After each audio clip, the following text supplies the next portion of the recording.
purchase a chip distribution company so she could have all the chips she ever wanted.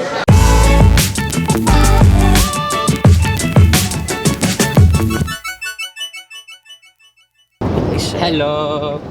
Hello. We on our way to Dunkin' in Hollywood to meet with an awesome family and YouTube people, Fathering Autism. And let's just say I'm slightly excited. And nervous.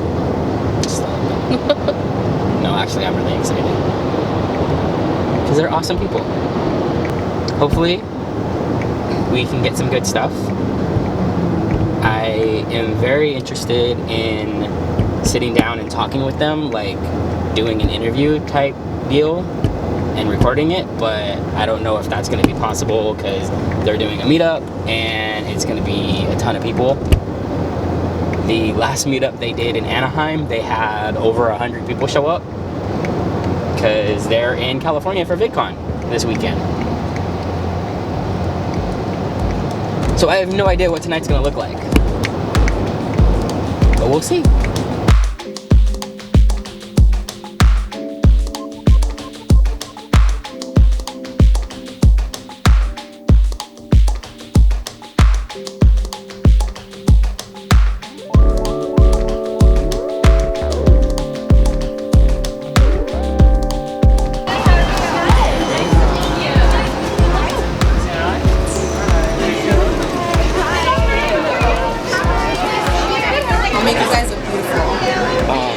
So when I first saw your guys' channel, right, I thought you guys might be explaining Abby.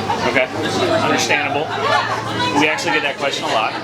So my answer that I haven't actually shared with the world, like this is pretty much my first time talking about it, especially on camera. But my answer to that is, you know, when people bring it up, it's like, I take it as almost as being ableist, okay?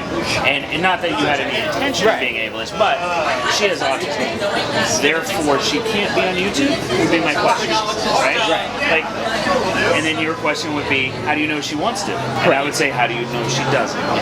I don't know, and you don't know. Now, there are times, you know, we record and upload 15 minutes of our day. That's a lot of extra minutes left over in the day. And there's a lot of times that, like, I'll close out, you know, it's usually Abby's gig where she's like, you know, she covers it up. Sometimes she doesn't want to. I'll close it out. I say I'll close it out for Priscilla. She's just not into it. She's not feeling it, you know. I'll go to record her and she'll shake her head no and put her hand on it. She's not into it. She doesn't want to be on video. Priscilla's the same way sometimes. So am I. So am Isaiah. We have days where I'm like, I don't feel like, you know, I'm in a crap mood. You know, we got other things we're dealing with. I don't want to put on a happy face, you know, and talk to the world, you know. And then that gets into the reality of things, you know. It's like, yeah, some days we have bad days, and we tell you guys, you know, we're having a bad day today. Some days Abby has bad days. That's a lot of times when you see mainly Priscilla and I, so then we get the comments like, I came here for Abby. I don't want to see you talk. Like, well, she's not into it today. So, yeah. So, but you know, and I understand that. I understand where they're coming from. I understand where you would be coming from. That were the first thing that you said to me, because it certainly could appear that way. I think people share their life experiences, no matter what challenges they're presented with. And like I said, the fact that Abby has autism really doesn't have a bearing on it, you know. So then if you take that away, if she's just a typical 14-year-old girl, then why couldn't she be on YouTube like every other kid? You know what I mean? So I think that's my answer. Like, why not? I mean, that's the biggest thing, you know. But yeah, we do absolutely respect her wishes because she's capable of communicating. She does it often. I think if we didn't, that'd be one thing, you know. And when we were smaller, we shared more of the like meltdown, tantrum, things like that. And you know, we as people learn and grow as well. You know, and I'm like, I shouldn't show that. You know, I wouldn't want that to be showed. She probably doesn't. You know, nobody wants to see themselves at their worst, so I don't.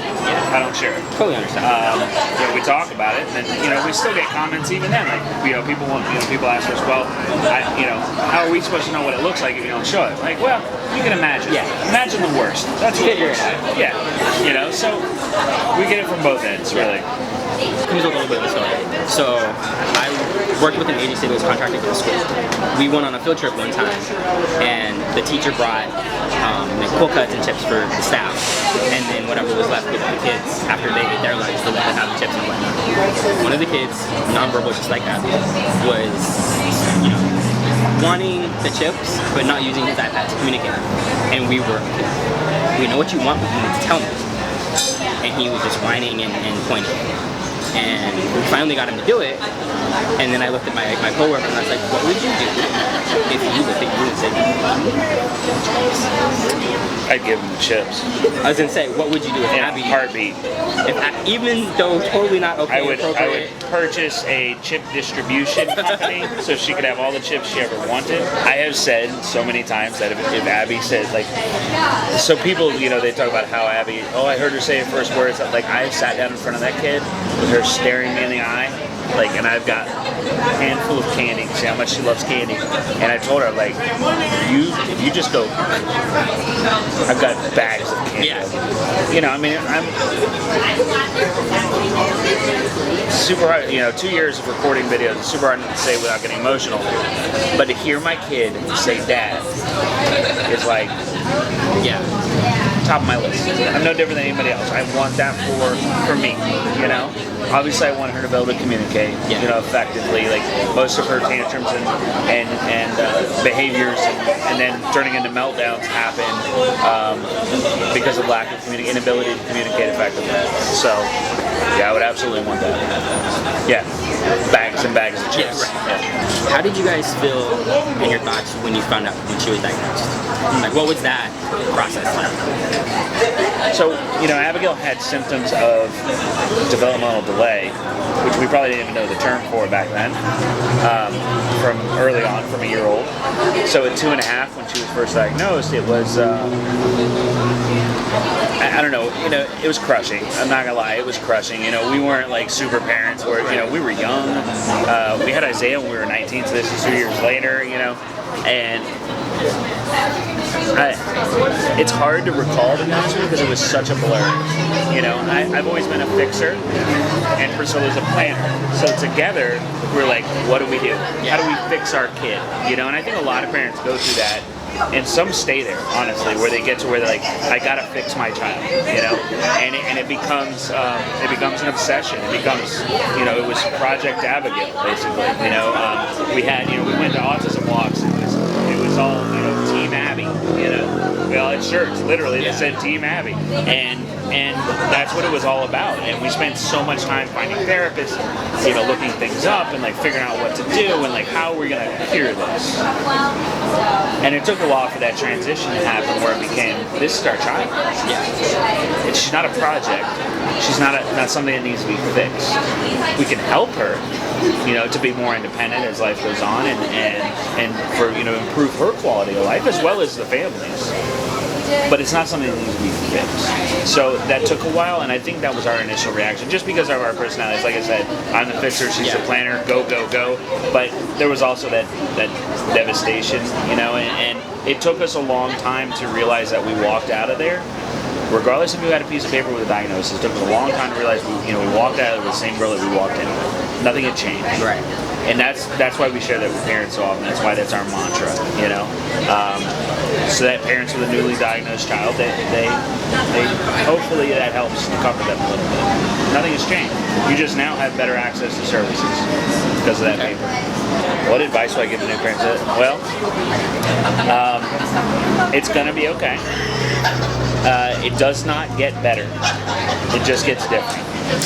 You know, you overcome one thing, something else happens, and that's not like a negative thing. I just want them to know that, like, it's actually kind of refreshing. You know, it's like, oh my gosh, you know, recently, you know, with Abigail becoming a teenager within the last couple of years, and just, you know, it went from like she was constantly like she needed something all the time. We never sat down on the couch. Not for a minute did we take a break. Yeah. And then all of a sudden she started going up to her room to hang out on her own, without destroying things, and just chilling. And we'd sit down on the couch, we're like, this is nice. Like, what happened? This is amazing. Like, I can sit next to my wife on the couch. One of us doesn't have to be chasing her. And then it got to the point where, like, yeah, we haven't seen our kid all day. What is, you know? So I was like, this sucks. You know, I haven't seen my kid. So like, you know, that's what I mean by, you know, it's not doom and gloom, and that's what I mean by like it doesn't get better, it just gets different.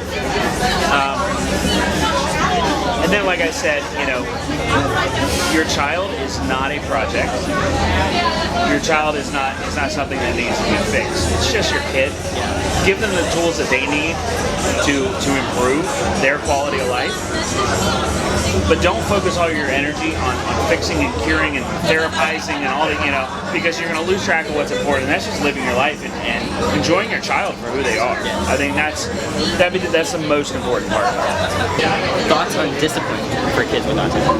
Discipline. Okay, so I have a specific opinion on discipline just because of my child. But and we do implement some discipline, like from a therapy point of view, right? So, you know, positive or negative punishment, you know, that kind of thing, right? Positive and negative doesn't mean good or bad. I don't know who all is watching this, but, you know, positive is to introduce something, negative is to take it away. So punishment, whichever form, it's not nearly as effective as reinforcement. Right. And that's any creature, human or not. Reinforcing a behavior is a better way to get the behavior that you're seeking. Punishment just, you know, and it's like with the jaded past of ABA therapy and that kind of thing, you know, punishment was more common back then, but it just doesn't work. It simply doesn't work. There are some situations where an effective punishment is more effective. Effective punishment is more effective. And we're not talking about like spankings or timeout or like, we'll have Abigail sweep because she hates it. Right. You know? So, for example, she, you know, just recently in a video, she dumped a bunch of stuff out of a trash bag. We made her pick it up. Yes. Not just pick up the bag, carry it outside, put it in the dumpster. The bag was super heavy, so she got that resistance, you know, so we went a little over the top with it to tell her like, hey, this is not an okay behavior. And she hasn't dumped since then. You know, so that kind of thing, that would be a positive punishment. That in that situation, because there wasn't a way to reinforce the not dumping. Right. So in that situation, it was appropriate and effective, more so than reinforcement would be. But really, I mean, honestly, like each kid is different. But if I had to say like overall, like a general statement, seek a reinforcement before a punishment because it's going to be way more effective. Okay. Because I've heard parents talk about, well, they have autism, I can't punish them, I can't discipline them. It's like, no. But they're also thinking about discipline in a more traditional sense. Right. Swat them on the butt, or ground them, or send them to their room, or take away their favorite thing. You know, like, do you want a meltdown? Because that's, you know, it's just not as effective. There are better ways to go about it. Like I said, in most situations. In the school setting, do you think aides and one-on-one should be involved in IEP meetings? Yes, 100%. I do. They need to be in the room. They need to be part of the IEP plan. I mean, it's necessary for them to be there. Most of the one-on-ones, aides that we've had for Abigail in the past are very capable people, and that's just one more, you know, I mean, think about the time you're wasting going back to the classroom and telling that one-on-one or aide, hey, you know, this is what we're going to be doing. Yeah. Wouldn't it be easier just to have them in on the meeting? And then if they have questions about like, well, what about this situation? Because I'm the one that's one-on-one with them all day. 100%. You know, I'm the one that's doing it. So what about this situation? That's not going to work. What the site coach who only sees them, you know, once a week, what they said. You know, so that's I think in every situation it should be. What are your thoughts on maybe not necessarily her one-on-one, but other aides in the classroom knowing her diagnosis, her behaviors, if she elopes, that sort of thing?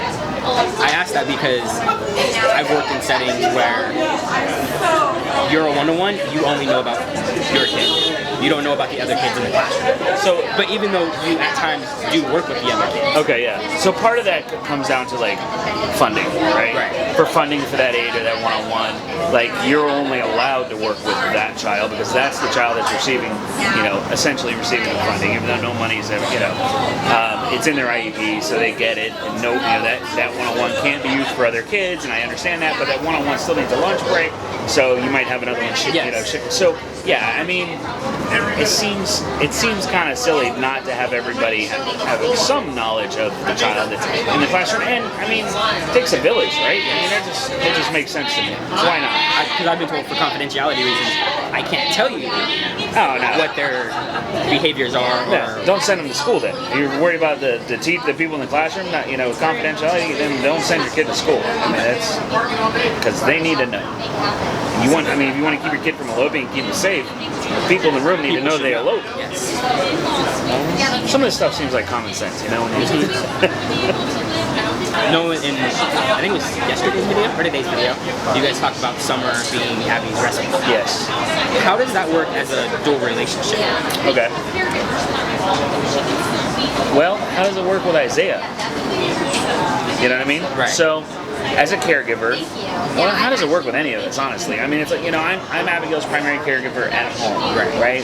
She responds better to me. Her and I have that relationship, She's still a daddy's girl, but at the same time, she's like more lovey with mom, and she takes advantage of mom. So, I think the two, it depends on the people. Sometimes it needs to be separate, but usually doesn't. And to tell you the truth, when it comes down to it, like if you had someone taking care of you, you needed someone, right? If you were, if you got into an accident, that kind of thing,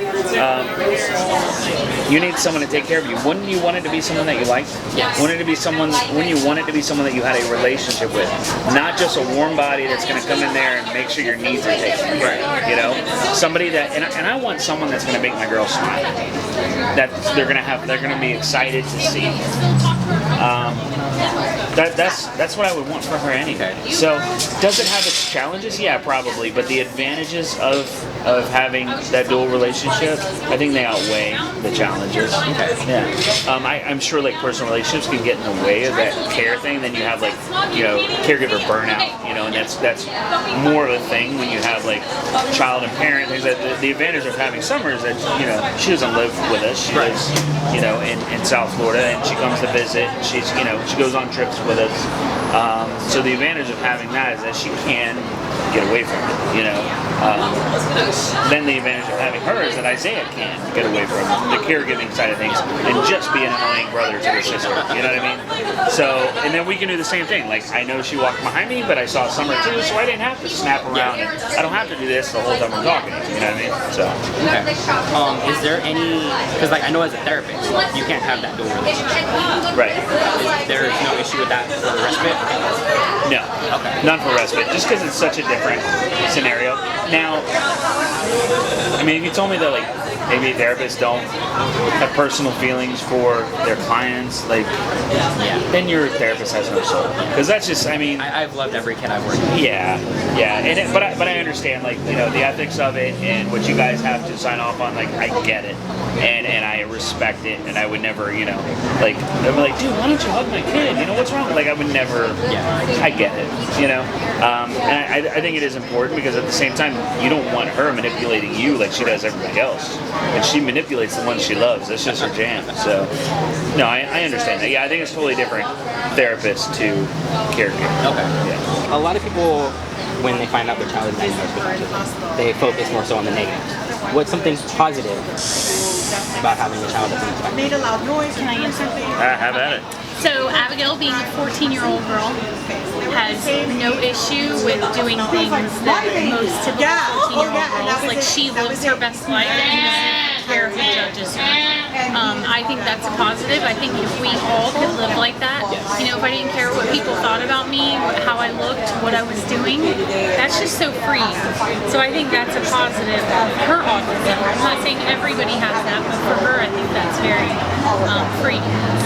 So I think the best part about having a child with special needs in general, autism specifically, is that it has made us better people. It's made us more empathetic. It's made us more understanding, more patient. It's certainly had an effect on our son's upbringing, you know, and made him that, you know, that way, the same as it has for us. Thank you guys so giving so much of yourself. yeah, all those aspects of it. I mean, it's those challenges, those hard parts really kind of shape you into a better person, I feel like. Okay, awesome. Well, thank you guys so much. No problem. Thank you. Thanks for what you're doing. So are you making a whole video Yes. out of all this? Do you want to do a thumbnail or anything like that? It's better in reverse. It's all kinds of different faces. I know. Yeah, really. Beautiful. Asa, Priscilla, thank you guys so much for taking the time to talk to me. I know that was like totally random and not planned at all, but I appreciate you guys taking the time to talk to me. I hope you guys enjoyed this week's video. I know it's a little early, but I couldn't wait to get it out, so it's coming out early. I hope you enjoyed my interview with Fathering Autism. They are an amazing family. They put out amazing content. It's very, very informative. If you guys are interested, I highly, highly suggest you check them out. Thanks for watching, guys, and I will see you next week.